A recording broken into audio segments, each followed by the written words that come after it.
The silk of my worst dress clung to my skin like a punishment I'd chosen for myself. It wasn't truly silk, just cheap polyester pretending to be something better, the fabric thin enough that I could feel every breath of air conditioning against my thighs. The hemline fell unevenly, shorter on one side where I'd tried to fix a tear with thread that didn't quite match.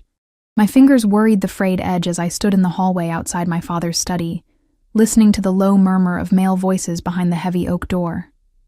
I'd dressed deliberately badly, worn my hair in a messy bun that made me look younger, more careless. Applied no makeup except for a smudge of old lipstick I'd wiped half away. My father had guests, important guests, he'd said with that edge in his voice that meant business, meant danger, meant I should make myself invisible. So I'd done the opposite of invisible. I'd made myself forgettable. The marble floor was cold beneath my bare feet. I'd kicked off my shoes somewhere between the kitchen and here, leaving them like breadcrumbs I had no intention of following back. The house smelled of cigar smoke and expensive cologne, scents that didn't belong to my father but to whoever sat behind that door. Scents that made my stomach twist with something I couldn't name. I shouldn't be here. I should be upstairs in my room, door locked, pretending I didn't exist. That's what my father wanted. That's what he always wanted when his business associates came around. But curiosity had always been my fatal flaw, the thing that got me into trouble more times than I could count. And tonight, something felt different. The air itself seemed charged, electric, like the moment before a thunderstorm breaks. My father's voice rose slightly, audible through the door. "She's nobody. Just my daughter. You don't need to concern yourself. I concern myself with everything." The other voice cut through like a blade through silk. Low, controlled, accent I couldn't quite place. Italian maybe, or something similar, smoothed by years of speaking English. "Everything in this house became my concern the moment your son stole from me." My breath caught. My brother. Of course this was about my brother. Marco didn't know who he was dealing with, my father said, and I could hear the desperation creeping into his tone. "He's young, stupid. He'll pay back every cent. Your son stole $3 million from one of my shipments and disappeared like smoke." That voice again. So quiet it was almost a whisper. But somehow it filled every corner of the room, leaked through the door and wrapped around my throat. Money I can replace. The disrespect? That requires compensation. I pressed my palm against the door, feeling the grain of the wood beneath my fingertips. My heart hammered against my ribs so hard I thought it might bruise. Marco had always been reckless, always pushing boundaries, but stealing from the Mafia, that was beyond reckless. That was suicidal. "Please." My father's voice cracked. I'd never heard him sound like that, never heard him beg. "I'll give you anything. The house, my businesses, everything I have. I don't want your house." A pause. The sound of ice clinking in a glass. "I want your son. And until I have him, I'll take something else as collateral." The door swung open so suddenly I stumbled forward, barely catching myself on the doorframe. My father's face went white, but I wasn't looking at him. I couldn't look at him, because every fiber of my being, every nerve ending in my body, had oriented itself toward the man sitting in the leather chair by the window. He was younger than I'd expected, maybe 30. Certainly not older than 35. Dark hair swept back from a face that could have been carved from marble. Strong jaw, sharp cheekbones, lips that looked cruel even in repose. He wore a black suit that probably cost more than my father's car, tailored so perfectly it looked like a second skin. His eyes, when they met mine, were so dark they seemed black in the dim light of the study. But it wasn't his beauty that stopped my breath. It was the recognition. I knew this man. I knew the exact angle of his jaw, the way his long fingers wrapped around the crystal tumbler in his hand. I knew him because I'd spent 6 months falling in love with a ghost, with a stranger in a coffee shop who'd never told me his real name, Mia. He said my name like he was tasting it, testing the weight of it on his tongue. He didn't smile, didn't move, just watched me with those obsidian eyes while the world tilted sideways beneath my feet. "You," I whispered. My voice came out broken, raw. "You're Dante Caruso." He set down his glass with precise, controlled movements. Behind him, 2 men in dark suits materialized from the shadows. One by the window, one near the bookshelf. I hadn't even noticed them before, though you knew me as Daniel. The man who'd bought me coffee every Tuesday and Thursday for 6 months. Who'd listened to me talk about my dreams of leaving this city, of studying art in Florence. Who'd touched my hand across the table and made me believe in possibility, in future, in something beyond the suffocating weight of my father's world. Daniel, who'd kissed me once in the rain outside that coffee shop and then disappeared without explanation, leaving me to wonder what I'd done wrong. No. The words scraped out of my throat. This isn't... Your father didn't tell you? Dante's gaze shifted to my father, something dangerous flickering in those dark eyes. Didn't warn you that your brother's stupidity would have consequences? Leave her out of this. My father moved between us, his back to me, shoulders rigid. She has nothing to do with Marco's choices. She has everything to do with them. Dante stood in one fluid movement, and I realized how tall he was, how he seemed to fill the room with presence alone. You offered me everything you have. Well, Sal, I'm taking you up on that offer. The air left my lungs. I couldn't breathe, couldn't think past the roaring in my ears. What? My father's voice came out strangled. Dante walked toward us, each step measured, deliberate. The men behind him moved too, silent as shadows. He stopped just inches from my father, so close I could smell his cologne, cedar and something darker, something that made my mouth go dry. Your daughter. His eyes found mine over my father's shoulder. She'll come with me. Live under my protection until your son returns what he stole. Consider her collateral. Insurance that you'll cooperate. Absolutely not. My father grabbed my arm, pulled me behind him. She's my daughter. She's not part of this world. She became part of this world the moment she was born into your family. Dante's voice never rose, never changed inflection, but somehow it commanded absolute attention. And she became part of my world 6 months ago when I decided I wanted her. My blood turned to ice. What? His gaze locked with mine, and in those black depths I saw something that made my knees weak. Hunger. Possession. A darkness that should have terrified me but instead sent heat pooling low in my belly. Did you think our meetings were coincidence? He tilted his head slightly. That I just happened to be at that coffee shop every Tuesday and Thursday?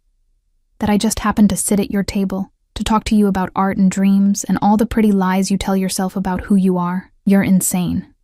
The words came out as a whisper. You planned this? All of it? I plan everything, Kara. He moved around my father like he was furniture. Nothing but an obstacle easily bypassed. I saw you at a gallery 6 months ago. You were wearing a blue dress, looking at a painting of Venice like it held all the answers to questions you were afraid to ask, and I decided then that I would have you. My father lunged. It was clumsy, desperate. The move of a man who'd lost everything and had nothing left to lose. Dante's bodyguard caught him mid-stride, slammed him back against the desk with enough force to rattle the picture frames. A gun appeared, pressed against my father's temple. Don't. Dante didn't even look at them. His eyes stayed on me, dark and consuming. I'd prefer not to kill him in front of you, but I will if necessary. Stop. I heard my voice from very far away. Please, just stop, then come here. It wasn't a request. The words hung in the air between us, heavy with implication. My father made a sound like a wounded animal. The gun pressed harder against his skull. My feet moved. One step, then another. The cheap dress whispered against my thighs as I crossed the Persian rug, past the leather furniture, walked into the orbit of a man who'd orchestrated 6 months of my life like I was a puppet, and he held all the strings. I stopped when I was close enough to see the flecks of gold in his irises, close enough to count his heartbeats and the pulse at his throat. He smelled exactly like I remembered, cedar and darkness, and something indefinable that made me want to lean closer, even as every instinct screamed at me to run. Good girl. His hand came up, fingers ghosting along my jaw, with a gentleness that contradicted everything else about this moment. You always were so quick to learn. I hate you. The words tasted like ash, I know. His thumb traced my lower lip, the touch so light it might have been imagination. You'll hate me more before this is over. But you'll also understand why I did this. Why I couldn't let you go. Behind him, his bodyguard released my father, who collapsed against the desk, gasping. Dante's eyes never left my face. "Pack a bag," he said softly. "You have 10 minutes. Bring whatever you can't live without. Everything else I'll provide. And if I refuse?" His smile was a terrible thing, beautiful and cruel. "Then your father dies. Your brother dies when we find him. And you come with me anyway, but with blood on your hands. Your choice, Mia. It's always been your choice. It wasn't a choice. We both knew it. But he gave me the illusion of one anyway.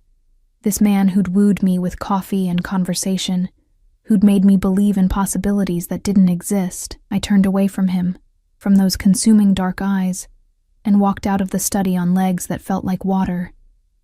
Behind me, I heard my father's broken sob, heard Dante's quiet command to his men, heard the sound of my world shattering like crystal on marble. In my room, I stared at the open suitcase on my bed. My hands shook as I reached for clothes, for shoes, for the small things that had made up my life. A photograph of my mother, dead 10 years now, a sketchbook filled with drawings of places I'd never see, the cheap necklace Dante, had given me the last time I saw him, before he vanished. I held the necklace up to the light, a small silver bird, wings spread in flight. "Freedom," he'd said when he gave it to me. "Something everyone deserves." I almost laughed, almost cried. Did neither because I was afraid if I started I'd never stop. The 10 minutes passed like seconds, like hours. When I emerged from my room, pulling the suitcase behind me, Dante waited at the bottom of the stairs. My father was nowhere to be seen, just Dante and his shadows, and the promise of everything I'd feared since the moment I understood what my family really was. "Ready?" he asked, as if I had any choice in the matter.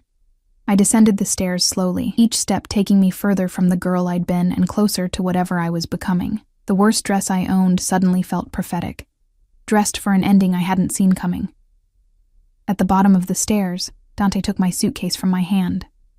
His fingers brushed mine, deliberate and lingering. "I meant what I said in the coffee shop," he murmured, low enough that only I could hear, "about wanting to show you Venice, about all of it. You lied about everything else." My voice came out steady, stronger than I felt. "No."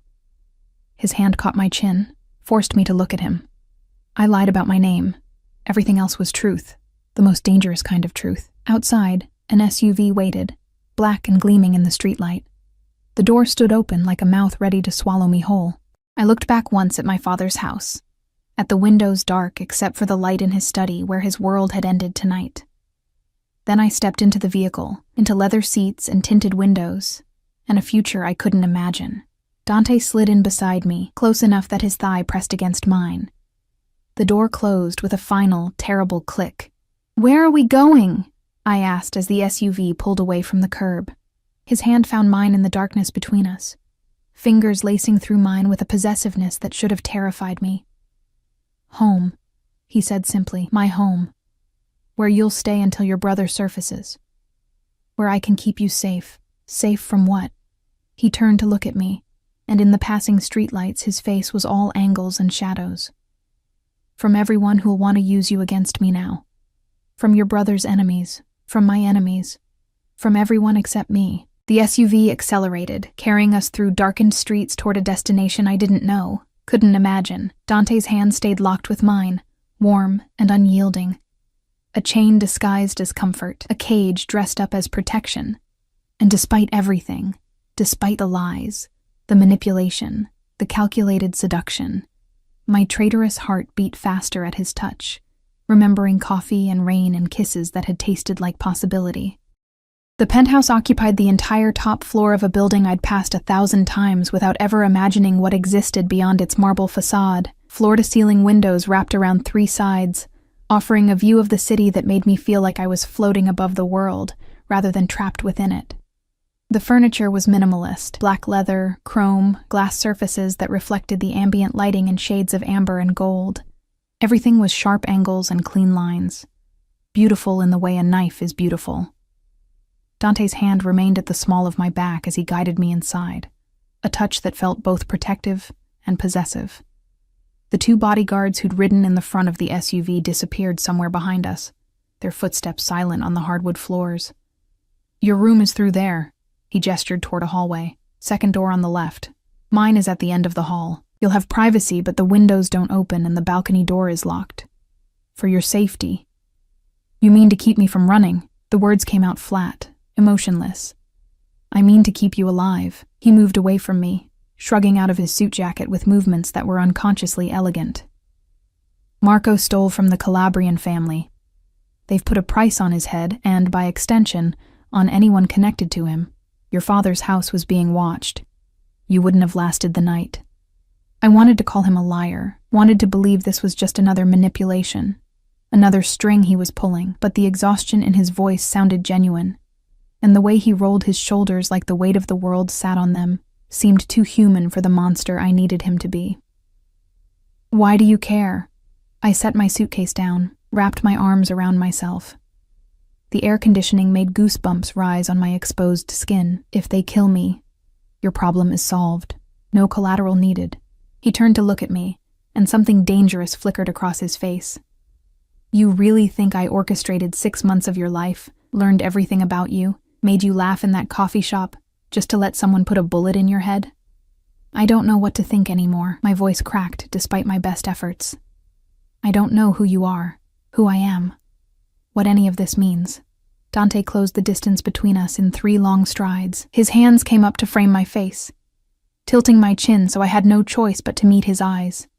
They weren't black anymore, this close. I could see they were actually deep brown, the color of espresso. You're Mia Santoro, he said quietly. 23 years old, art history major who dropped out to take care of your father after your mother died. You drink your coffee black with 2 sugars. You sketch on napkins when you think no one is watching. You have a scar on your left knee from falling off your bike when you were 8. Your favorite painting is Botticelli's Birth of Venus, and you cry every time you talk about never getting to see it in person. My breath hitched. He'd remembered. Every small detail I'd shared over coffee, every piece of myself I'd given to Daniel the stranger, he'd kept like treasures. That's who you are, he continued, his thumbs stroking along my cheekbones. And I'm Dante Caruso, head of the Caruso family, 3rd-generation Italian-American who built an empire on my father's grave. I'm 32 years old. I take my espresso straight. I collect Renaissance art. And 6 months ago, I saw a woman in a gallery who looked at paintings like they were portals to another world, and I decided I would burn down everything I'd built just to see her look at me that way. That's insane. But my voice came out whispered, breathless. Yes. His forehead touched mine. It is. But I've never claimed to be sane where you're concerned. The moment stretched between us, taut as a wire. His breath ghosted across my lips. I could feel his heartbeat through the thin fabric of his shirt, steady and strong. All I had to do was lean forward. Just an inch, maybe less, and our mouths would meet. Instead, I pulled back. I need to shower, to think, to process whatever nightmare I've walked into. Something like disappointment crossed his face, but he nodded and stepped away.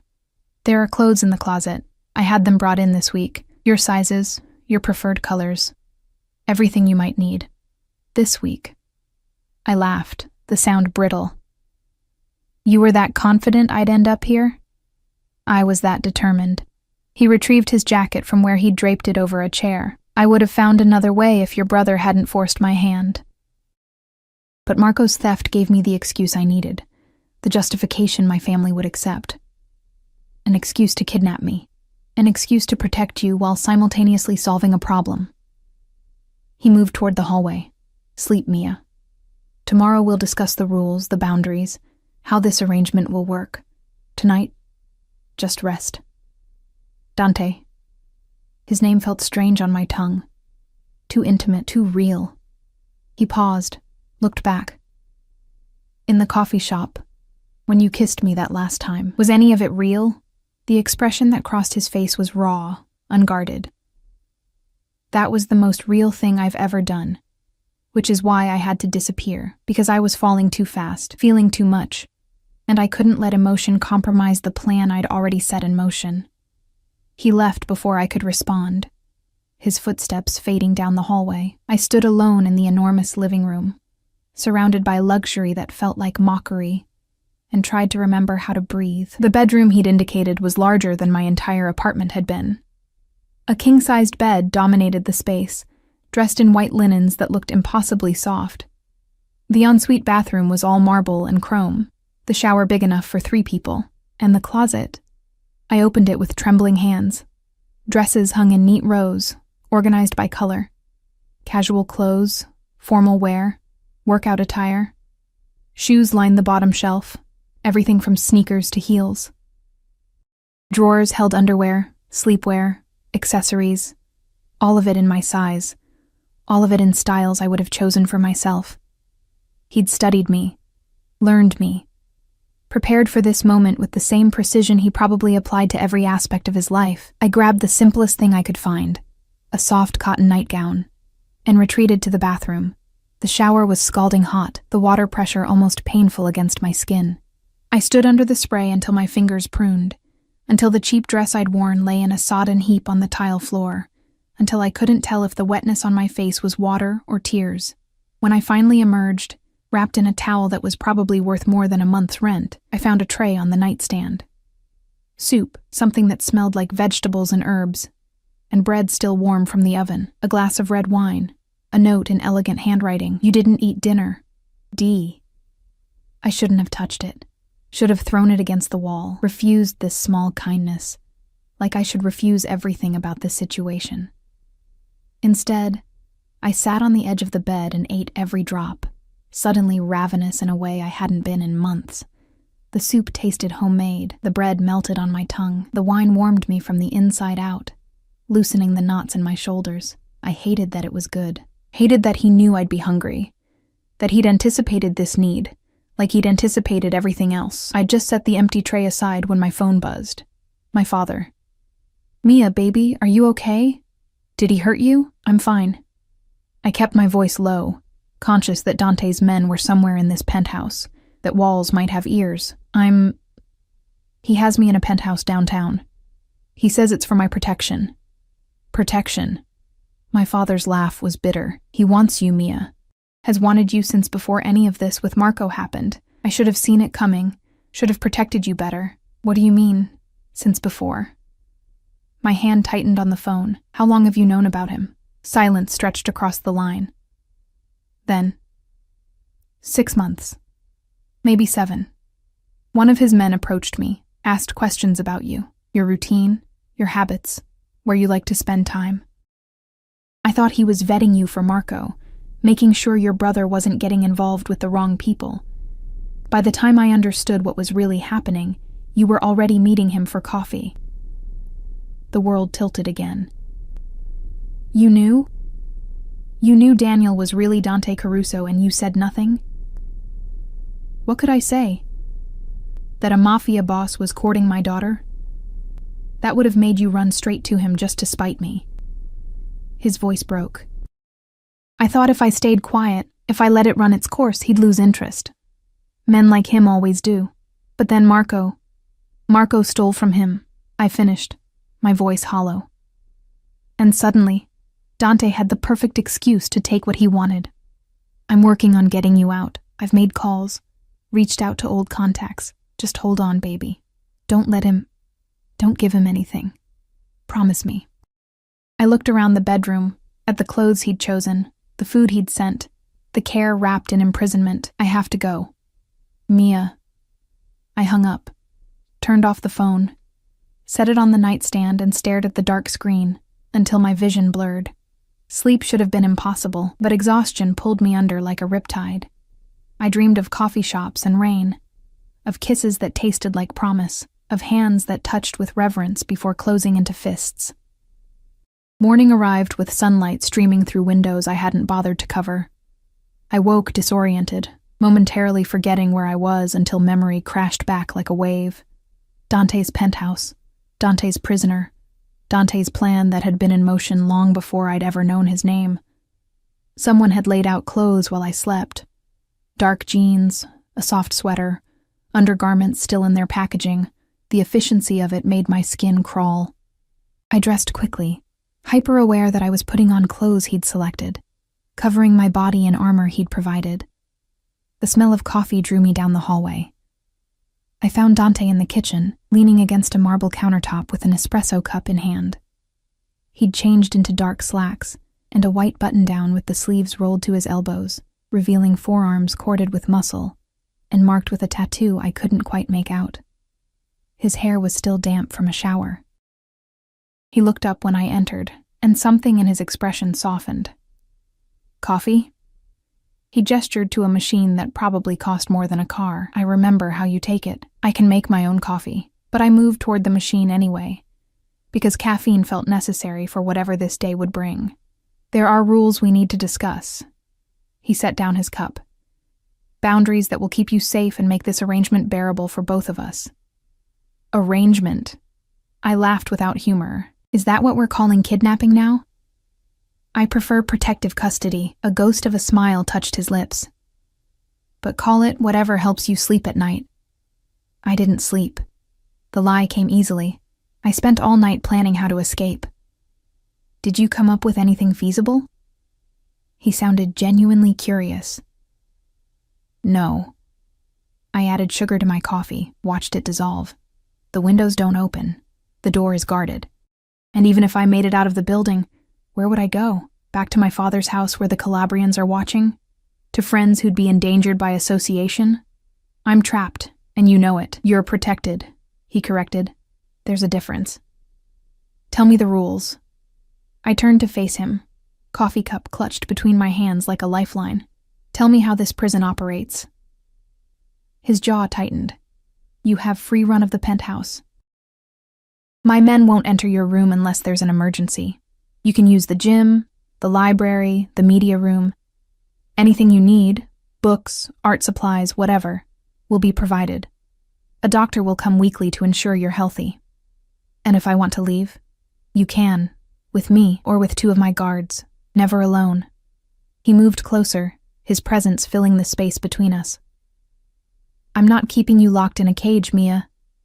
But I won't let you die because of your brother's mistakes either." How noble. The words tasted like acid. "What about my father? My life? My job?" "Your father is being watched. We'll ensure his safety as long as he cooperates. As for your job, you were a barista at a coffee shop making minimum wage. I've deposited 6-month salary in your account as compensation for the disruption. The casual dismissal of my life, the reduction of everything I was to a dollar amount, made rage bloom hot in my chest. You think you can just buy me, replace my existence with money and expensive clothes, and I think I can keep you alive." His voice hardened. "Which is more than your father managed to do. More than you were managing on your own. I was fine before you inserted yourself into my life. You were surviving." He set his cup down with enough force that the sound cracked through the kitchen. "Working a dead-end job, supporting a father who gambled away your college fund, dreaming about art galleries in cities you'd never see because you were too busy being everyone's savior. That's not fine, Kara. That's slow death." The truth of it stung worse than any slap. "So what? You're rescuing me? Is that the story you tell yourself? I'm claiming you." His hand shot out, caught my wrist, pulled me close enough that I could see the gold flecks in his irises again. I saw something I wanted, and I took it. That's who I am. What I am. And yes, I'll keep you safe in the process. But don't mistake protection for altruism. This is pure selfishness. My pulse hammered against his fingers. "What do you want from me?" "Everything." The word was barely a whisper. "Your time, your attention, your eventual trust. And when you're ready, when you stop hating me long enough to remember why you used to smile when I walked into that coffee shop. I want everything else too. I'll never stop hating you. We'll see." He released my wrist, stepped back. "A tutor will arrive this afternoon. You mentioned wanting to finish your degree. I've arranged for private instruction in art history. As many courses as you want." The gesture should have felt manipulative, like everything else. Instead, it felt like he'd reached into my chest and pulled out dreams I'd buried years ago. "Why?" "Because you deserve to learn, to grow. To become whoever you would have been if life hadn't beaten you down." He picked up his jacket from a nearby chair. "I have business today. I'll be gone until evening. Marco will stay with you, one of my men. He's been instructed not to engage unless you initiate conversation." Try not to do anything that would require him to restrain you. Where are you going? Something dangerous flashed in his eyes. To remind your brother that actions have consequences. Don't worry, I won't kill him. Yet, but he needs to understand what he's cost you with his greed. Wait. But he was already moving toward the door, already leaving me alone with my coffee and my confusion, and the terrible realization that part of me, some small, traitorous part, was relieved he wasn't going to hurt Marco. The door closed behind him with a soft click. I stood in the kitchen surrounded by marble and chrome and morning light, a prisoner in a gilded cage who couldn't quite remember why she wanted to escape. The tutor arrived at exactly 2 o'clock. A woman in her 50s with kind eyes and gray hair pulled into a neat chignon. She introduced herself as Dr. Elena Rossi, professor emerita from the university I'd once dreamed of attending. The irony wasn't lost on me. Dante had brought the mountain to me since I couldn't go to the mountain.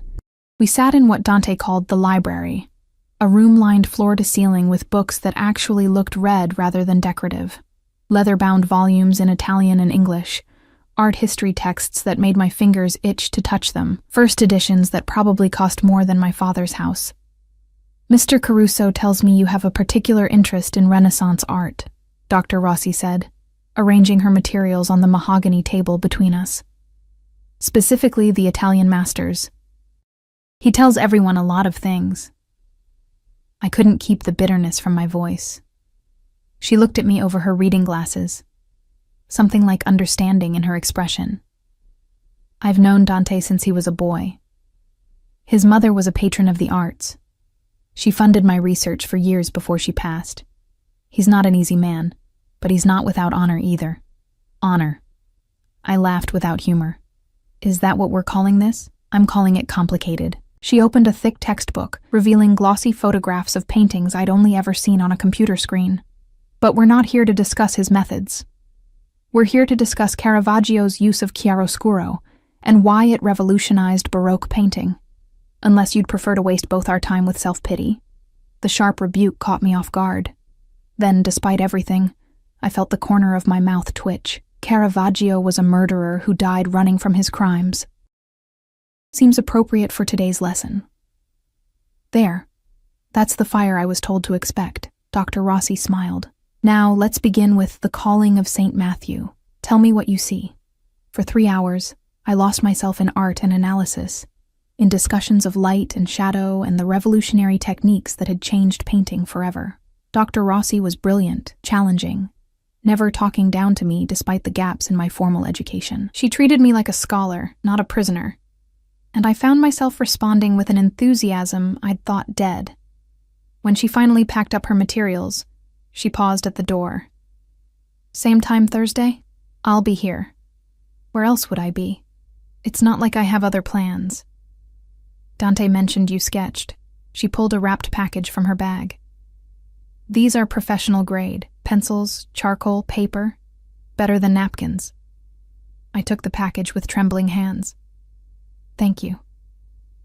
Thank him. He's the one who noticed what you needed. She left before I could respond, her footsteps echoing down the hallway. I unwrapped the package slowly, reverently. The supplies inside were top quality, the kind I'd coveted in art stores but could never justify buying. Each pencil felt perfectly weighted in my hand. The paper was thick, textured, begging to be marked. Marco, the bodyguard, not my brother, watched from his position near the window as I spread everything across the coffee table. He was young, maybe 25, with the kind of bland handsomeness that made him instantly forgettable, perfect for someone who needed to blend into crowds. You draw? He asked, breaking hours of silence. I looked up, surprised he'd spoken. Sometimes, when I can't sleep or think straight. Boss has some of your sketches framed in his office. He shifted his weight, uncomfortable. From the coffee shop, the ones you left behind on napkins. My stomach dropped. What? Yeah. The waitress would collect them after you left, give them to him. He has maybe 20 of them. Drawings of faces, buildings, that kind of thing. Marco shrugged. Seemed weird to me, but he said they helped him understand how you saw the world. I set down the pencil I'd been holding, suddenly nauseous. He kept them? He's had them this whole time? Kept them, framed them, looks at them when he thinks no one's watching. Marco's expression was carefully neutral. For what it's worth, I've worked for a lot of bosses. Never seen one look at anything the way he looks at those drawings, or the way he looks at you. He's obsessed. The word tasted like poison. Yeah. Marco didn't disagree. But there are worse things to be than the obsession of a man who'd burn the world down to keep you safe. That's not romantic. That's terrifying. Can't it be both? He moved toward the hallway. I'm going to check the perimeter. Stay inside. Don't do anything stupid. When he left, I picked up a pencil and started drawing without thinking.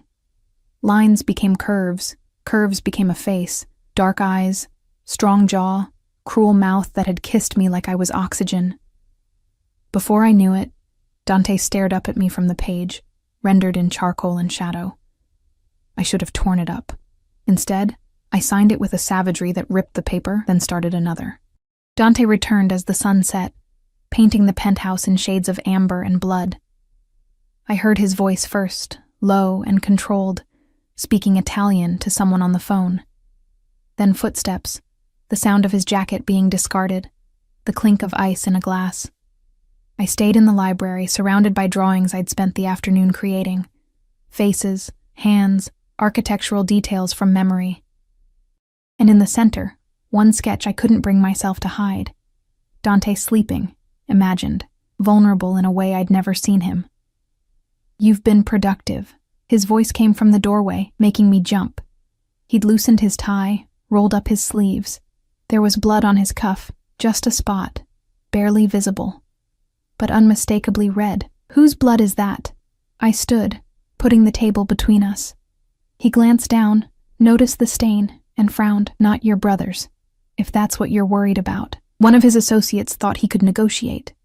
He was wrong. You killed him. I broke his arm and sent him back to the Calabrians with a message about respecting boundaries. Dante moved into the room, his gaze sweeping across the drawings scattered on every surface. Killing him would have started a war. I prefer more elegant solutions. He stopped when he reached the sketch of himself sleeping, picked it up with careful fingers, studied it in the fading light. Something shifted in his expression, something raw and unguarded that made my breath catch. Is this how you see me? He asked quietly. Peaceful? Safe? It's how I imagine you'd look if you ever let your guard down. The honesty surprised me, which I'm guessing is never. I let my guard down with you. He set the drawing aside, moved closer. In that coffee shop, every Tuesday and Thursday for 6 months. Those were the only hours in my week when I wasn't Dante Caruso, head of a crime family. I was just Daniel, a man having coffee with a woman who made him forget why he'd learned to be hard. You lied about your name. I told the truth about everything else. Another step closer. When I said you were beautiful, that was true. When I said I thought about you constantly, that was true. When I kissed you in the rain and said I'd never wanted anything more than to keep kissing you, that was the truest thing I've ever spoken. Then why did you disappear? The question ripped out of me. Why did you kiss me like that, and then vanish for 3 months without a word? He stopped inches away, close enough that I could smell cedar and something darker, gunpowder maybe, or the metallic tang of violence. Because I was falling in love with you, and love makes men weak. Makes them vulnerable, and I couldn't afford vulnerability when I was planning to tear apart your family to get to your brother. So you chose revenge over— I couldn't finish. Over us, I'd almost said, but there was no us. There never had been. I chose survival. His hand came up, fingers ghosting along my jaw. My family. My responsibilities. The weight of generations of Carusos who built their empire on blood and loyalty. I chose duty over desire. But I never stopped thinking about you. Never stopped planning how I'd make you mine once the chaos settled. And Marco just gave you the perfect excuse. Marco forced my hand sooner than I wanted. His thumb traced my lower lip, the touch electric. I'd planned to wait, to court you properly once your brother's debt was settled. But when the Calabrians put a price on Santoro heads, I had to move. Had to take you somewhere I could protect you. This isn't protection. It's possession. Yes. He didn't deny it. I possess what I value, and Mia, I value you more than anything else in my world. More than money, more than power, more than the empire my father died building. His other hand came up to frame my face, holding me still while those dark eyes bored into mine. I know you hate me. I know you think I'm a monster, but I'm the monster who'll keep you alive, who'll give you everything you ever dreamed of, who'll worship you like the Renaissance masterpieces you love so much. You can't buy me with tutors and art supplies and pretty words. I'm not trying to buy you. His forehead touched mine. I'm trying to show you that the life I'm offering isn't a cage. It's freedom, real freedom, to be whoever you want to be without worrying about money or safety or your father's failures. Freedom would be letting me leave. Freedom would be getting you killed. His voice hardened. The Calabrians have eyes everywhere. Your father's house is under surveillance. Your friends are being watched. The only place you're safe is here, with me, behind security that cost more than most people make in a lifetime. How convenient for you. Convenient would have been letting you die and using your corpse as a message to your brother. The brutality of the statement made me flinch. Convenient would have been never walking into that coffee shop, never learning that you take your coffee with 2 sugars, never kissing you in the rain. Instead, I complicated my entire life because I couldn't stop thinking about how you looked at paintings like they held the secrets of the universe. He pulled back, ran a hand through his hair. The first sign of frustration I'd seen from him. You want honesty? Here's honesty. I'm obsessed with you. Have been since the moment I saw you. I've broken rules, endangered alliances, spent resources that should have gone elsewhere, all to create a situation where I could keep you close.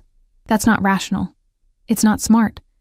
It's pure, selfish desire wrapped in the excuse of protection. At least you admit it. I've never denied what I am. He moved to the window, stared out at the city lights beginning to sparkle in the darkness. I'm a monster who runs an empire built on fear and violence, but I'm also a man who memorized your coffee order, who listened to you talk about Botticelli for hours without getting bored, who kept every sketch you left behind because they were pieces of your soul rendered in graphite. I wanted to hate him, needed to hate him, but the exhaustion in his voice, the tension in his shoulders, the way he'd just stripped himself bare with confession, it made him human in a way I couldn't reconcile with the Mafia boss who'd orchestrated my kidnapping. I drew you. The words came out barely above a whisper. This afternoon. Multiple times. I told myself I was trying to understand you, but really I was just what? He turned, and the vulnerability in his expression stole my breath. Remembering. I wrapped my arms around myself. Remembering Daniel, the man who made me laugh, who listened like what I said mattered, who kissed me like I was precious. That man is still here. Dante crossed back to me in 3 long strides. Underneath the violence and the power plays, and the necessary evil. Daniel was always just Dante pretending he could be normal for a few hours a week. But Daniel was a lie. Daniel was the truth without context. His hands framed my face again, tilting my chin so I had no choice but to meet his eyes. Every word he spoke to you was real. Every touch was genuine. The only lie was the name, and even that. Daniel is my middle name. My mother called me that. It's the name of the man beneath a monster.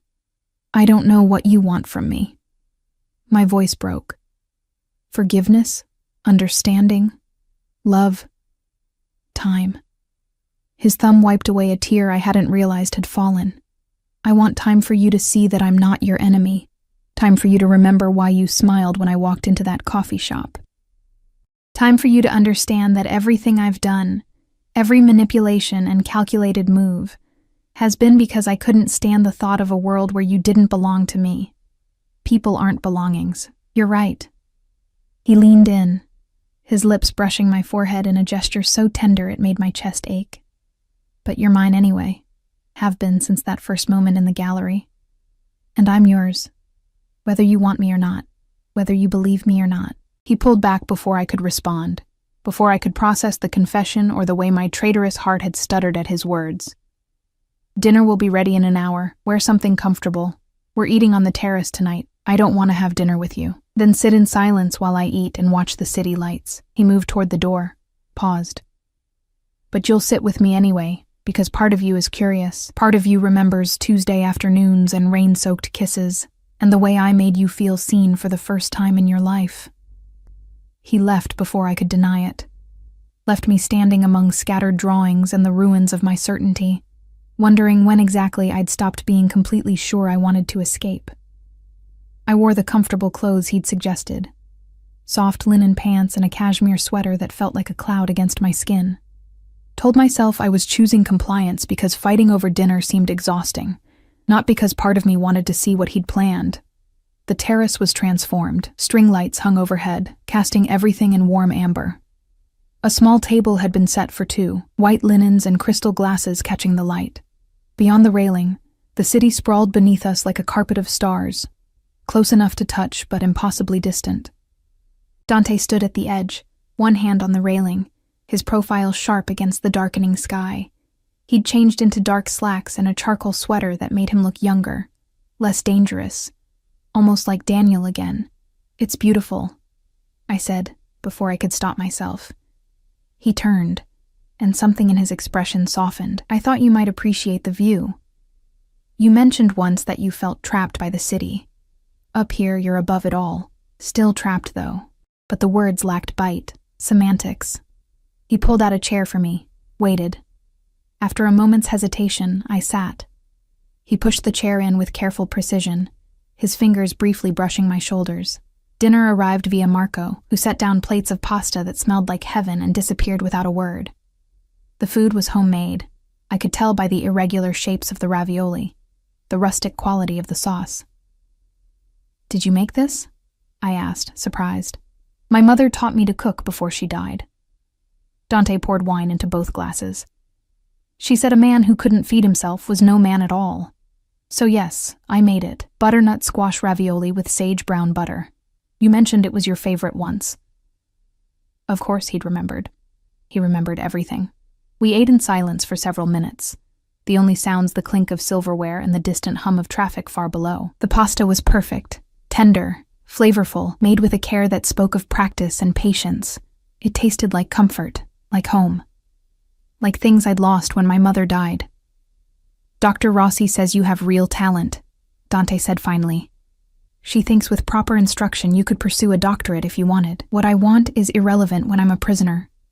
What you want is the only thing that matters to me." He set down his fork, leaned back in his chair. "Name it. Anything within my power to give you, it's yours, freedom. Besides that," his jaw tightened, "I've explained why I can't." "Then you're a liar." I pushed my plate away, the food suddenly tasteless. "You say what I want matters, but only if it aligns with what you've already decided. That's not caring, Dante. That's control dressed up as consideration." "You're right." The admission surprised me. I'm controlling. Possessive. I've built my entire life on controlling circumstances, manipulating outcomes, ensuring nothing happens that I haven't planned for. And with you. He stopped, ran a hand through his hair. "With you, I'm terrified. Because for the first time in my life, I want something I can't force, can't buy, can't manipulate into existence." "What do you want?" "You. Simple. Direct. Devastating. Not your compliance or your resignation or your eventual tolerance. I want you to look at me the way you looked at Daniel. I want you to smile when I enter a room instead of calculating escape routes. I want..." His voice roughened. "I want you to want me back." The vulnerability in his confession made my chest tight. "You can't force feelings, I know." He stood, moved to the railing, stared out at the city. "Which is why I'm trying something I'm not good at. Patience. Letting you come to me instead of taking what I want. It goes against every instinct I have." I joined him at the railing, leaving space between us. The night air was cool, carrying scents of the city, exhaust and food and life happening far below. "Tell me about your mother." The change of subject made him glance at me, surprise flickering across his features. "Why?" "Because Dr. Rossi mentioned her. Because you learned to cook from her. Because every time you talk about her, your voice changes." I wrapped my arms around myself. "Because I'm trying to understand how someone who clearly loved his mother became someone who kidnaps women." He was quiet for a long moment. Then, Her name was Isabella.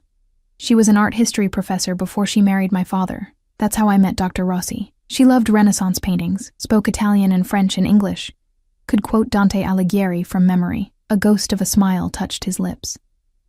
My father named me after the poet because she loved the Divine Comedy. Thought it was romantic. What happened to her? Cancer. Pancreatic. She was dead 6 months after diagnosis. His hands tightened on the railing. I was 15. Old enough to understand death, young enough to be destroyed by it. My father threw himself into the business afterward, became harder, meaner, taught me that love was weakness, that caring about anything made you vulnerable. But you didn't believe him. I tried to. He turned to face me. Built walls, kept everyone at arm's length, convinced myself I was better off alone. And then I walked into a gallery and saw you looking at Birth of Venus with tears in your eyes, and every wall I'd built crumbled like they were made of paper. That's not love. That's obsession. My mother used to say the Italian language doesn't distinguish between the two. There's ti amo for love and ti voglio for want, but nothing that captures the space between, the consuming desire that's both pure and possessive. He reached out, tucked a strand of hair behind my ear. Whatever this is, it's bigger than want, more dangerous than simple love. It's the kind of feeling that starts wars. I should have pulled away. Instead, I found myself leaning into his touch, my body betraying every rational thought. I'm not a country to be conquered. No. His thumb traced my cheekbone. You're the masterpiece I'd steal from the Uffizi if I thought I could keep you on my wall. The poem I'd memorize if I thought I could carry you in my pocket. The song I'd learn to play if I thought music could capture what I feel when you look at me. You're good with words. I'm desperate. His forehead touched mine. Absolutely. Pathetically desperate for any sign that you don't completely hate me, that some small part of you remembers how good we were together in that coffee shop. We were never together. That was all pretense. It was the most honest I've ever been. His hands cupped my face. Every laugh, every story, every moment I listened to you talk about your dreams. That was real, more real than anything else in my life. The kiss happened before I could think, before I could remember all the reasons it was a terrible idea. His lips met mine with a gentleness that contradicted everything I knew about him, a reverence that made my knees weak. He tasted like wine and want, like memory and possibility, like every Tuesday afternoon condensed into a single perfect moment. I kissed him back. God help me. I kissed him back with 3 months of questions and anger and confused longing. My hands fisted in his sweater, pulling him closer even as my mind screamed that this was wrong. This was exactly what he wanted. This was me surrendering. He made a sound low in his throat, something between a groan and a prayer. His hand slid into my hair, angling my head to deepen the kiss. It was nothing like that first kiss in the rain, that had been tentative, questioning. This was claim and confirmation, possession and surrender all at once. When we finally broke apart, both breathing hard, his eyes had gone almost black with desire. Tell me to stop. The word caught in my throat. Tell me to stop, Mia, because if you don't, I'm going to keep kissing you, going to carry you inside and spend the entire night showing you exactly how much I've wanted you. How long I've dreamed about having you in my bed, in my home, in my life permanently. The image his words conjured made heat pool low in my belly, but reality crashed back, the manipulation, the lies, the fact that I was here against my will. Stop! He released me immediately, stepped back with visible effort. His breathing was ragged, his hands clenched at his sides. Okay. Okay? I stared at him, surprised. You said stop. I stopped. He turned away, gripped the railing like it was the only thing keeping him upright. I'm many things, Mia, but I'm not a rapist. When you come to my bed, and you will, eventually, it'll be because you choose it, because you want me as much as I want you. That's never going to happen. We'll see. He glanced back at me, and the heat in his gaze made my breath catch. Go inside. Go to your room. Lock the door if it makes you feel safer, but know that I'll be lying awake 3 doors down, thinking about the way you just kissed me back, the way your hands pulled me closer, the way you responded like you've been waiting for this as long as I have. I hate you. I know. His smile was sad, beautiful. But you kissed me anyway. I fled. There was no other word for it. I practically ran back inside, down the hallway, into my bedroom where I locked the door with shaking hands, pressed my back against it, and tried to calm my racing heart. He was right. I'd kissed him back. Had wanted to keep kissing him despite everything. And that terrified me more than any threat or manipulation could. The next 3 weeks passed in a strange routine. Dr. Rossi came twice a week, filling my head with art history and critical theory. Dante kept his distance mostly, appearing for dinner and occasional encounters in the library, but never pushing, never demanding more than conversation. Marco and the other guards became familiar presences, silent sentinels who ensured my imprisonment remained comfortable. I drew constantly. Filled sketchbook after sketchbook with faces and hands and architectural details from memory. And yes, more drawings of Dante. Sleeping, reading, standing at the window with his coffee. I told myself it was artistic study. I knew I was lying. My father called weekly. Each conversation was the same. Promises that he was working on getting me out, pleas that I stay strong, apologies that felt increasingly hollow. Marco had stolen $3 million and disappeared. The Calabrians wanted blood, and I was caught in the middle of a war I hadn't started. The 22nd day of my captivity began like all the others. Coffee with Dante in the kitchen. We'd fallen into the habit of sharing mornings, talking about art or books or nothing at all. He made me laugh despite myself, reminded me why I'd fallen for Daniel in the first place. "There's something I want to show you," he said, as I rinsed my cup. "If you're willing." "Is this the part where you reveal the dungeon?" His lips twitched. "No dungeon. Just something I think you'll appreciate. We'd have to leave the penthouse." I set down the cup slowly. "You're asking permission?" "I'm asking if you trust me enough to get in a car with me." He held my gaze. "I know I've given you no reason to, but I promise. I'm not taking you somewhere dangerous. I'm taking you somewhere beautiful." Every instinct screamed to refuse. But I'd been in this penthouse for 3 weeks, staring at the same walls, feeling my world shrink with each passing day. And God help me, I did trust him. Not completely, not rationally, but enough. "Okay." Surprise flickered across his face. "Okay? Take me somewhere beautiful." I met his eyes. "Show me you're not just a cage wrapped in good intentions." The drive took 40 minutes, heading out of the city into countryside I barely recognized. Dante drove himself, no bodyguards in sight, though I suspected they followed at a distance. We didn't talk much, just existed in comfortable silence while Italian opera played softly through the speakers. He finally pulled up to gates that opened automatically, revealing a long driveway lined with cypress trees. At the end stood a villa.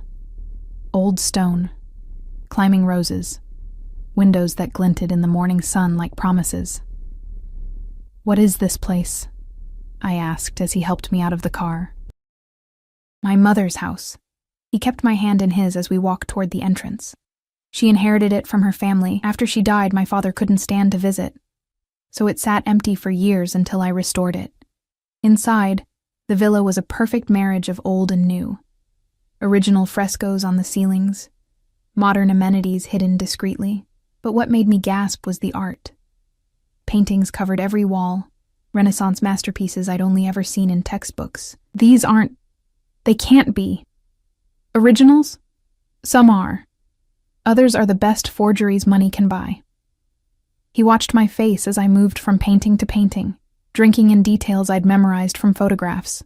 I've been collecting since I was 20, building the gallery my mother always dreamed of having. This is incredible. I stopped in front of a Botticelli. Not Birth of Venus, but Madonna of the Pomegranate, stared at the gold leaf and delicate brushstrokes until my vision blurred. "You brought me to a private museum." "I brought you home." His voice was quiet behind me. "This villa, this collection, it's all in a trust with your name on it. Has been since the day after I took you." I turned slowly. "What?" "If something happens to me, it's yours. The villa, the art, enough money to maintain both for the rest of your life." He moved closer. "I told you.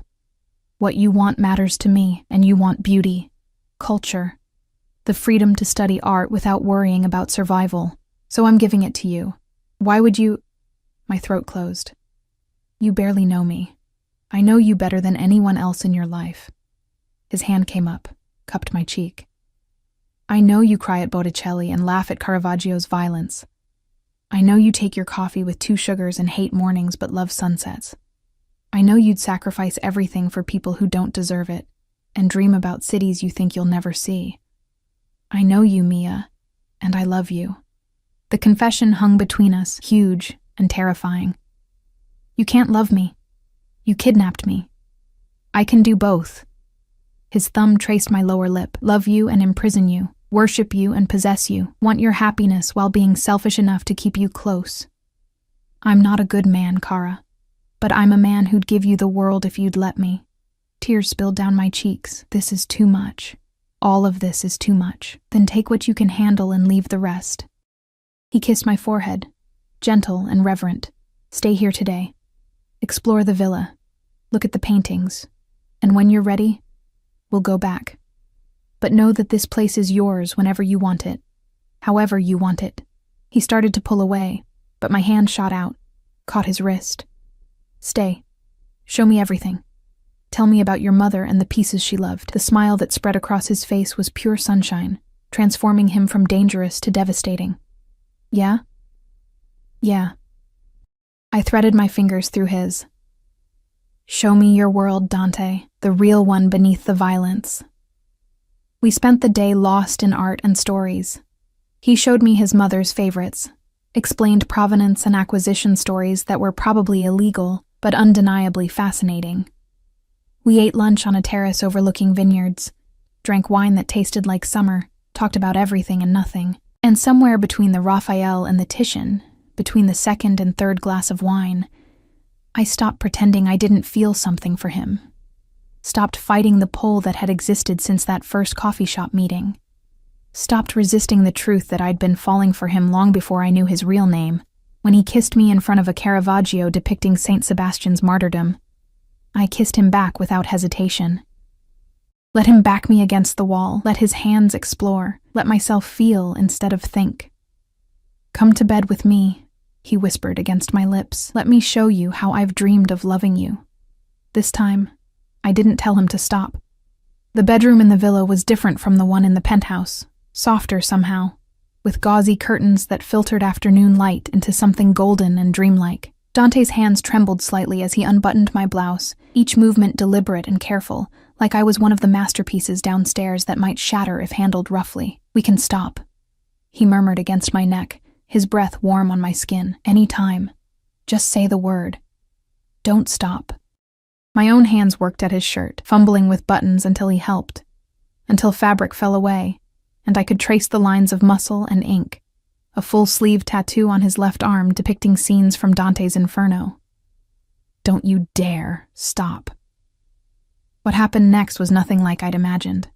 There was no violence, no possession disguised as passion. Instead, he touched me like worship, kissed me like prayer, made love to me with a reverence that brought tears to my eyes. Every caress asked permission. Every movement checked for consent. He gave me control even as I surrendered. Let me set the pace, even as he guided us both higher. Afterward, we lay tangled in sheets that smelled of lavender and sunshine. My head on his chest where I could hear his heartbeat slowly returning to normal. His fingers traced lazy patterns on my shoulder. And for the first time since he'd walked back into my life as Dante instead of Daniel, I felt completely at peace. I love you. The words came easier the second time. He pressed them into my hair, my forehead, my lips. I've loved you since that gallery, since before I had any right to. I know. I tilted my head to look at him. I think part of me has always known, even when I hated you, even when I wanted to hate you, there was something underneath. Recognition, maybe. Like my soul knew yours before my mind caught up. Very poetic for someone who studies visual art, but his smile was soft, unguarded. Blame Dr. Rossi. She's been making me read Petrarch. I traced the tattoo on his arm, following the sinners descending into hell. When did you get this? After my mother died. 17 and stupid, thinking ink could somehow capture grief. His hand caught mine, pressed it flat against his bicep. The poem was her favorite. She used to read it to me in Italian when I couldn't sleep. Read it to me now. So he did, his voice dropping into fluid Italian that I didn't understand but felt in my bones. The words wrapped around us like silk, transforming the bedroom into something sacred. When he finished, I kissed him again, slower this time, savoring instead of desperate. We stayed at the villa for 3 days. 3 perfect days where the outside world ceased to exist, where I wasn't a hostage and he wasn't a monster, where we were just Mia and Dante learning each other's bodies and histories and dreams. He cooked for me, simple Italian dishes his mother had taught him. I drew him in every conceivable position and lighting condition. We made love and talked, and existed in a bubble I knew couldn't last but wanted to anyway. On the 4th morning, reality crashed back. Dante's phone rang at dawn, jarring us both awake. I felt him tense against me before he even looked at the screen, his body going from relaxed to combat-ready in seconds. What is it? His voice was all business, no trace of the gentle lover who'd held me through the night. A pause. Then, when? Where? Another pause. Longer. Understood. I'm on my way. He was out of bed before I could process, pulling on clothes with efficient, practiced movements. We need to get back to the city, now. What happened? Your brother surfaced. He tossed me my clothes, already moving toward the door. The Calabrians have him. They're offering a trade. Marco for you. My blood turned to ice. What? Your father made a deal. Told them where to find your brother in exchange for their promise to leave you alone. His jaw was tight, fury radiating off him in waves. He didn't know, or didn't care, that they'd use Marco as bait to draw you out, to draw me out. We have to help him. I was dressing now too, hands shaking. He's my brother. Whatever he did, I'm not letting them have you. Dante caught my shoulders, forced me to look at him. Do you understand? I will burn this entire city down before I let the Calabrians touch you. Then what do we do? His smile was terrible, beautiful. The grin of a man who'd built an empire on calculated violence. We go to war. The drive back to the city took 30 minutes. Dante made calls in rapid-fire Italian, issuing orders that I only half understood. By the time we reached the penthouse, it had been transformed into a command center. Men in suits everywhere, weapons being checked and loaded, maps spread across every surface. The exchange is set for midnight at the old warehouse district. One of Dante's lieutenants reported. They want Mia delivered alone, unarmed, in exchange for Marco. They'll kill her the second they have her. Dante's voice was ice. This isn't about the money anymore. It's about sending a message that no one steals from the Calabrians and lives, so we don't make the exchange. I stepped forward, surprised by how steady my voice sounded. We get Marco out another way. Every man in the room turned to look at me. Dante's expression was unreadable. There is no other way. They have him in their stronghold, 20 men minimum, all armed, all loyal. It would take an army to breach those walls. Then get an army. I moved to the table, studied the maps. You're Dante Caruso. You run half the city, call in favors, make alliances, do whatever you do to mobilize forces. But I'm not standing by while my brother dies for stealing money from you. He stole from me and endangered you. Dante's hands fisted at his sides. Why do you care what happens to him? Because he's family. Because despite everything, he's still my brother. I met his eyes. And because if you let him die, you'll never forgive yourself. I know you, Dante. Underneath all the violence and calculated cruelty, you're the boy who learned to cook from his mother, who collects art because beauty matters, who falls in love with strangers in galleries. That man wouldn't abandon someone to save himself trouble. Silence stretched across the room. Then Dante turned to his lieutenant. Call the Russos, the Benedettis. Anyone who owes us favors or fears us enough to cooperate. Tell them the Calabrians crossed a line and we're going to war. Anyone who stands with us gets a piece of their territory when this is over. Boss, do it! His voice cracked like a whip. And get our best men armed and ready. We move in 3 hours. The room exploded into activity. Men made calls, loaded weapons, studied maps and entry points. Dante pulled me aside, into the library where we'd spent so many afternoons. You don't have to do this, I said before he could speak. I know Marco doesn't deserve. I'm not doing it for Marco. His hands cupped my face. I'm doing it because you asked me to. Because making you happy matters more than vengeance or territory or maintaining the status quo. You want your brother alive? Then I'll bring him back alive, even though he stole from you? Even though. He kissed me, hard and possessive. But after tonight, he leaves the city, disappears. Because I can forgive once for your sake, but I won't risk you a second time. Deal. And you... His forehead touched mine. You stay here, safe. Surrounded by guards who'll die before they let anyone touch you. This isn't negotiable, Mia. I can focus on getting your brother out if I know you're protected. I hate being sidelined. I hate the thought of you in danger more than I hate anything else in this world. He pulled back, and the expression on his face was raw. If something happened to you, if I lost you, I'd raze this entire city, kill everyone who'd ever looked at you wrong. Become the monster you thought I was when this started. You're not a monster. With you, I'm not. His thumb traced my lips. You make me want to be better, softer. The kind of man who deserves someone like you. You already are that man. I caught his hand, pressed a kiss to his palm. Now go get my stupid brother before I change my mind about forgiving him. The hours that followed were the longest of my life. I sat in the library, surrounded by guards, unable to do anything but wait and worry. Marco, the bodyguard, sat with me, his presence surprisingly comforting. Boss is good at this, he said when I'd worn a path in the carpet with my pacing. Been doing it since he was younger than you. He'll get your brother out. And if he doesn't? Then we go to war properly, but it won't come to that. Marco leaned back in his chair. You changed him, you know. Made him remember there's more to life than territory and vengeance. That's worth more than all the soldiers in the world. At 2 a.m., my phone rang. Dante's name flashed across the screen. It's done. His voice was rough, exhausted. Your brother is alive, battered but breathing. The Calabrians won't be a problem anymore. What did you do? What I do best. Made them an offer they couldn't refuse. A pause. I'm bringing Marco to the penthouse.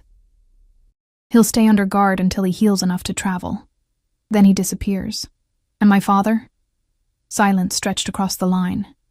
Then, your father set this in motion, told the Calabrians where to find Marco knowing they'd use him as bait. He traded his son's life for the promise of debt forgiveness.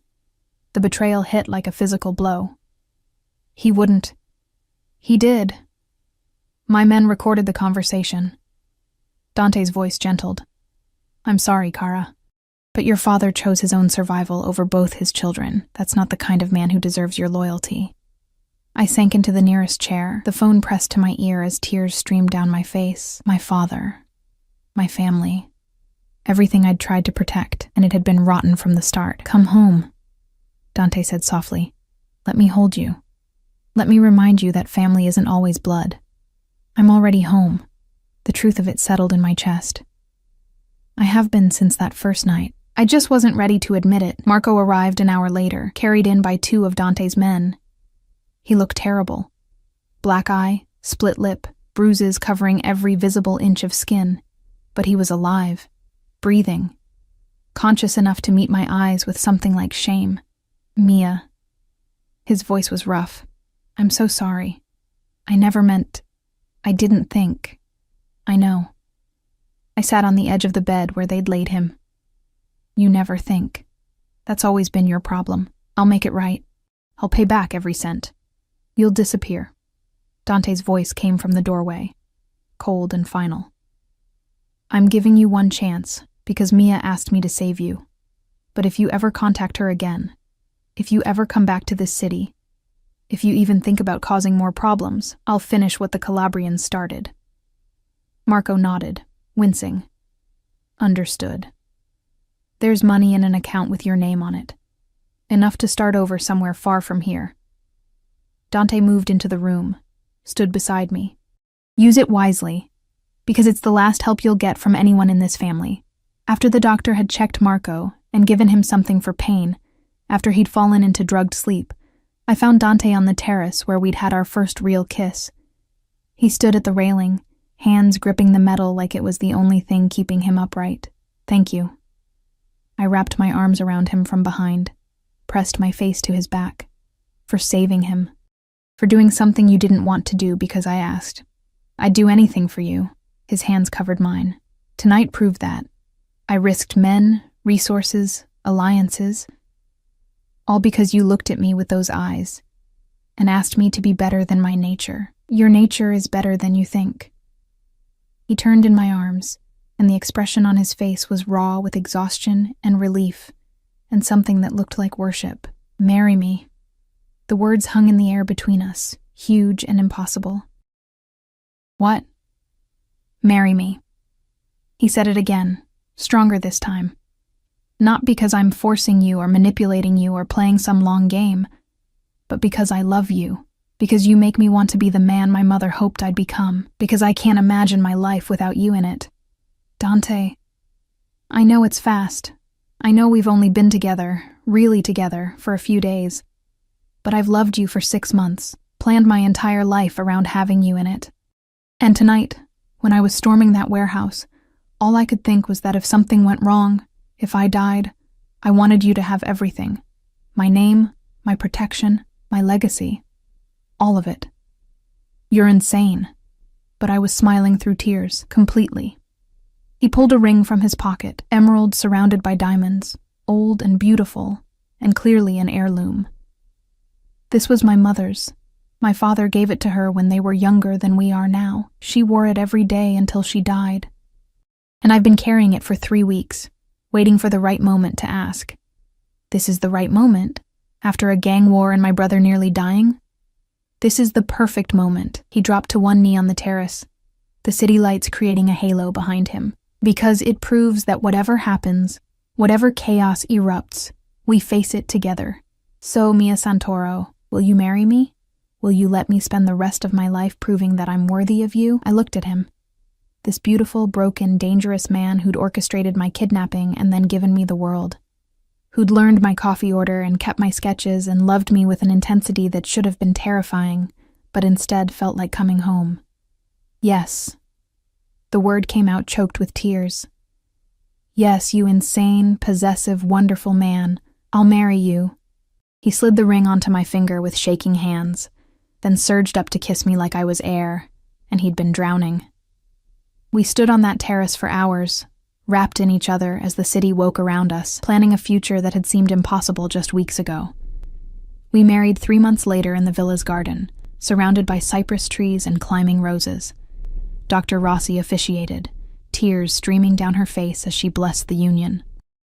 The guest list was small, mostly Dante's family and associates, a few friends I'd made during my art history studies. My father wasn't invited. Marco sent a card from somewhere in South America, wishing us happiness he probably didn't feel entitled to. I wore my mother's wedding dress, altered to fit, carrying a bouquet of white roses. Dante wore a black suit that made him look like a Renaissance prince, his eyes never leaving my face as I walked down the aisle. When he said his vows in Italian and then English, his voice broke on the words, "I love you." When I slipped the wedding band onto his finger, I realized I was exactly where I was supposed to be, not trapped, but chosen, not imprisoned, but cherished. The reception stretched into evening, champagne flowing as freely as laughter. We danced under string lights while a quartet played songs from my mother's era. Dante held me close, his lips brushing my temple as we swayed. "Happy?" he murmured, deliriously. I leaned back to look at him. "Though I should probably hate you for the fact that I'm happy. You did kidnap me. Protective custody," he corrected with a grin. "And technically, you kidnapped me right back. Stole my heart that day in the gallery and never gave it back. Such poetry from a crime boss. I contain multitudes." He spun me under his arm. "Besides, you bring out the poet in me, among other things." "Other things?" I raised an eyebrow. "The lover. The husband. The man who's going to spend tonight showing his wife exactly how much he adores her."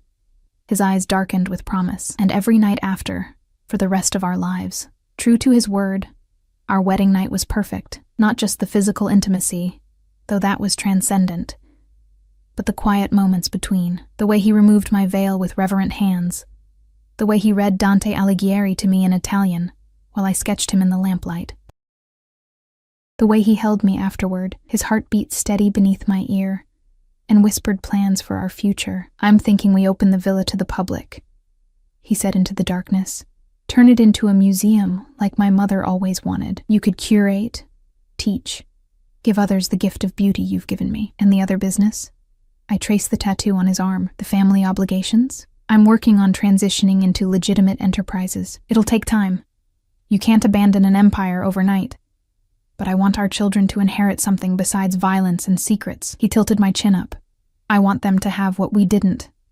Safety, choice, the freedom to become whoever they want to be." Children.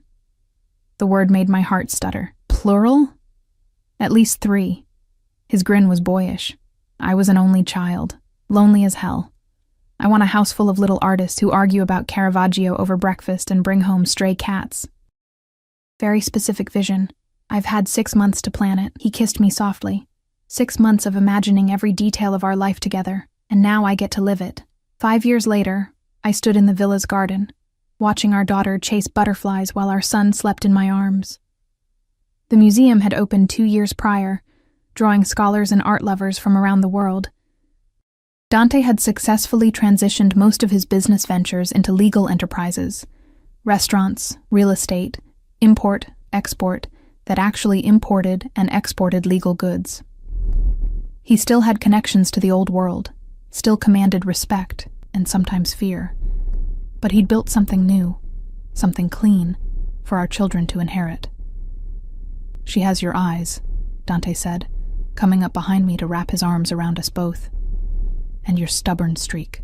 Refused to nap because butterflies were more important. I wonder where she gets the stubborn streak." I leaned back against him. Couldn't possibly be from the man who orchestrated an elaborate months-long courtship that involved kidnapping. "Protective custody," he corrected automatically, making me laugh. "And it worked, didn't it? You're here. Happy. Mine. Yours." I turned in his arms, careful not to wake the baby. "Though technically you're mine too. That's how marriage works. Best deal I ever made." He kissed me, soft and sweet, even if it did require some unconventional negotiation tactics. Our daughter ran over, demanding to show us a butterfly that had landed on her finger. Dante crouched down to her level, pointing out the patterns on its wings, explaining about metamorphosis and beauty, and how sometimes the most extraordinary things come from unexpected places. I watched them together, my daughter and the man who'd once been a stranger, then a monster, then a lover, and finally a husband and father, and marveled at how life had unfolded. The path had been twisted, started with deception and desperation, but it had led us here, to this garden, this family, this improbable happy ending. That night, after the children were asleep, Dante found me in the library. I'd been sketching, still did, almost daily, and he appeared in the doorway like he had so many times before. "What are you drawing?" He moved behind my chair, looking over my shoulder. "Us. That first night on the terrace when you asked me to marry you." I showed him the sketch, 2 figures silhouetted against city lights, the moment suspended in graphite and shadow. I wanted to capture it before the memory faded. The memory will never fade. He took the sketchbook, studied the drawing with the intensity he brought to everything. "This is beautiful, Kara. They all are." He gestured to the dozens of framed sketches covering the walls, our life together rendered in black and white, moments captured and preserved. "I wore my worst dress that night," I said softly, "tried to make myself forgettable so your guest wouldn't notice me, never knowing he already knew everything about me, that he'd been planning this for months. And I saw you anyway." He set down the sketchbook, pulled me to my feet, saw through the disguise to the woman underneath, the one who looked at art like it held the answers to everything, who made me believe in possibilities I'd given up on. "Do you ever regret it?" I asked. "How we started. The methods you used?" He considered the question seriously. "I regret that I hurt you, that I made you afraid, that I couldn't find a way to be with you that didn't involve manipulation and force." His hands cupped my face. "But I don't regret having you, loving you, building this life with you. Even if I could go back and change how we started, I wouldn't, because every moment, even the painful ones, led us here. Here is pretty perfect." I stretched up to kiss him. even if it started with the worst dress I owned, and a mafia boss pretending to be someone else. Daniel was never pretending. He deepened the kiss, walking me backward toward the desk.